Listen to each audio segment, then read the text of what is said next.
Hello friends, this is Bodhisattva channel and I am Praveen Basla here with a new video on Dr. Bhimrao Ambedkar. Recently 14th April has passed, which is the birth anniversary of Dr. Bhimrao Ambedkar. And before starting this video, here is a brief introduction of mine.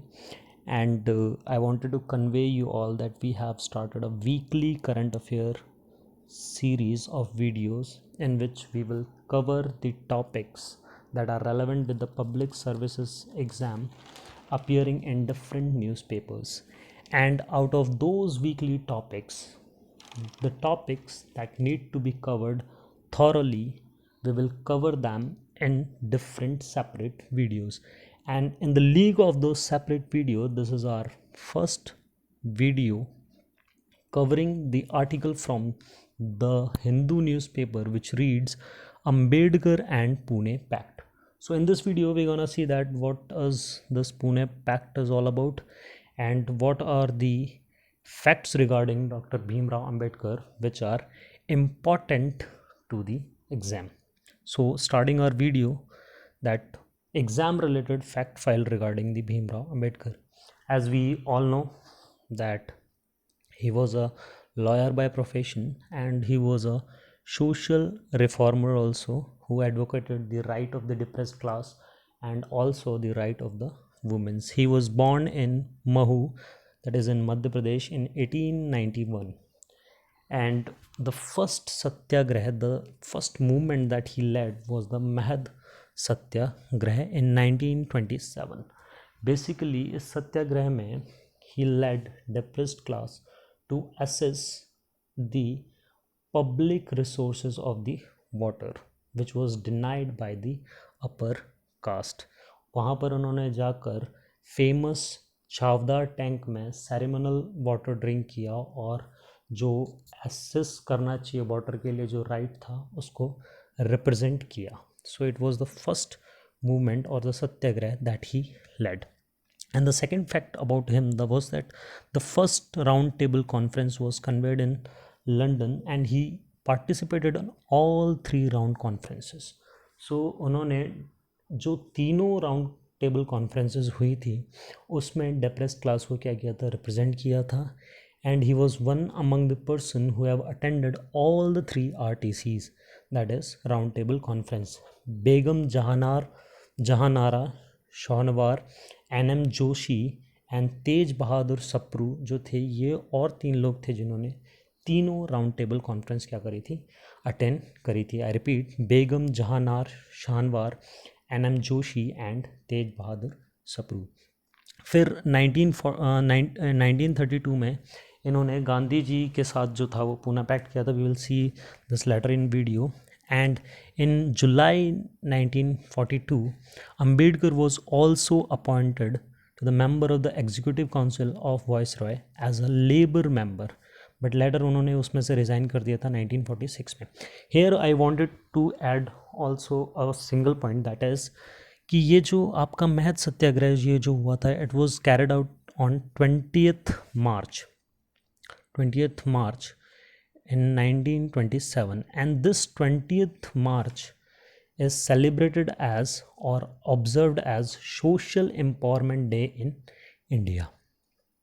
Moving to the next slide, that the newspaper started by Dr. Bhimrao Ambedkar. Here is the first Mook Nayak. We all know Mook Nayak मतलब जो रहता है, मूक मतलब the one who are voiceless. तो उनका जो hero रहता है, the one who are voiceless, उनका hero that is Mook Nayak, and that was Bahishkrit Bharat and Prabuddha Bharat. There was a 3 newspaper that he has started and the Prabuddha Bharat was started in 1956. And the first organisation जो उन्होंने भीमराव अम्बेडकर जी ने जो बनाई थी, इट्स नेम वाज बहिष्कृत हितकर्णी सभा. वो उन्होंने उसका जो फॉर्मेशन किया था वो किया था 1924 के अंदर. उसके बाद जाकर उन्होंने इंडिपेंडेंट लेबर पार्टी भी बनाई 1936 में. बहुत इंपॉर्टेंट है ये एग्ज़ाम के रेलेवेंस से, ये काफ़ी बार पूछा जाता है कि which one of the following party has been made by doctor Bhimrao Ambedkar, जिसका नाम बदल कर बाद में 1942 में चलकर क्या कर दिया गया था, all India schedule caste federation रख दिया गया था. And After Bhimrao Ambedkar was also appointed as the first law minister of independent India. But बाद में जाकर with the difference on Hindu Code Bill with Pandit Jawaharlal Nehru, he has resigned from there. And we also know that he was the chairman of the drafting committee of the Indian Constituent Assembly. Moving to the next slide, that is Ambedkar was defeated in the election of the Lok Sabha. Here is a very interesting detail that Ambedkar जी जो थे उन्होंने लोकसभा के election में 2 बार participate किया था. Once he had participated in 1952, there he lost, and other in 1954 he also participated, there he lost. So he never actually won the election, but he has given access to the parliament through the Rajya Sabha. और अंबेडकर ही थे जिन्होंने article 32 that is right to the constitutional remedy को soul of the constitution कहा था. And at last the Ambedkar died on October 14, 1956. So it was his brief introduction which is important regarding the exam. Now we will see some books that he have written.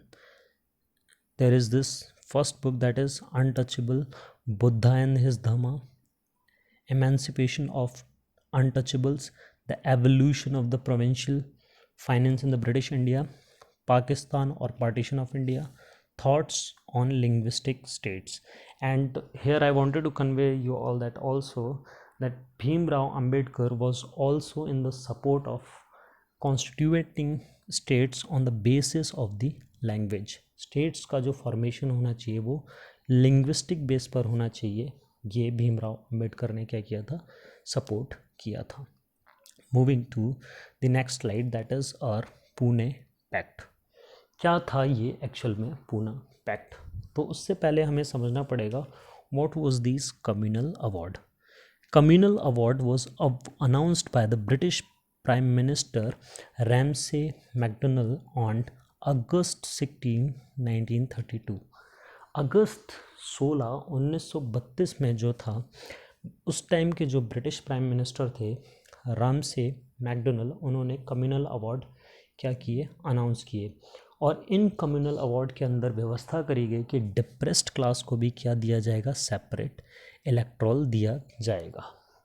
अब ये separate electoral क्या होता है, separate electorate क्या होता है? Separate electorate में क्या रहता है कि अज्यूम कीजिए कि कोई कॉन्स्टिट्यूएंसी है, वहाँ पर कोई जो मेंबर रहेगा वो जो इलेक्शन के लिए खड़ा हो सकता है वो एक रिजर्व्ड कैटेगरी या कास्ट या फिर रिलीजन से रहेगा. और फिर जो उस कॉन्स्टिट्यूएंसी में जो लोग वोट करेंगे वो भी पर्टिकुलर जिस कास्ट, कम्युनिटी और रिलीजन से जो बंदा इलेक्शन के लिए खड़ा हुआ है उसी के कास्ट कम्युनिटी के जो लोग हैं वो वोट करेंगे. तो इस तरीके का जो इलेक्टोरेट रहता है उसको क्या कहा जाता है, सेपरेट इलेक्टोरेट कहा जाता है. और ये सेपरेट इलेक्टोरेट जो था वो मुस्लिम्स को 1909 गवर्नमेंट इंडिया एक्ट से प्रोवाइड करा दिया गया था. एंड फिर 1990 में सिख, क्रिश्चियंस जो माइनॉरिटीज़ थे उनको भी ये सेपरेट इलेक्टोरेट प्रोवाइड करा दिया गया था.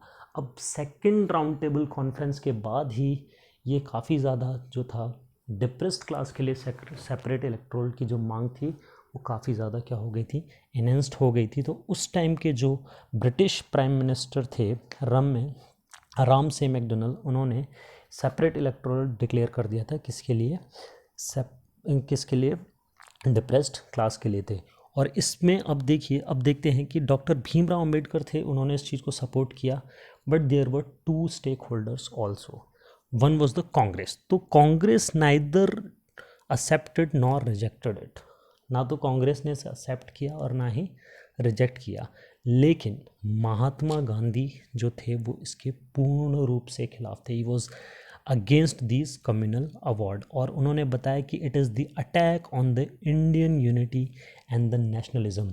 और उस टाइम पर जो उनका महात्मा गांधी का मानना था कि ये जो कम्युनल अवार्ड लाए गए हैं ये नेशनलिस्टिक मूवमेंट जो चल रहा है भारत के अंदर उसको वीकन करने के लिए लाए गए हैं. और हिंदूज से डिप्रेस्ड क्लास को अलग करने के लिए लाए गए हैं और it is among one of the expression of British policy of divide and rule. So उन्होंने इसको अपोज किया. So there was indirectly there was an opposition between Bhimrao Ambedkar and Gandhi ji.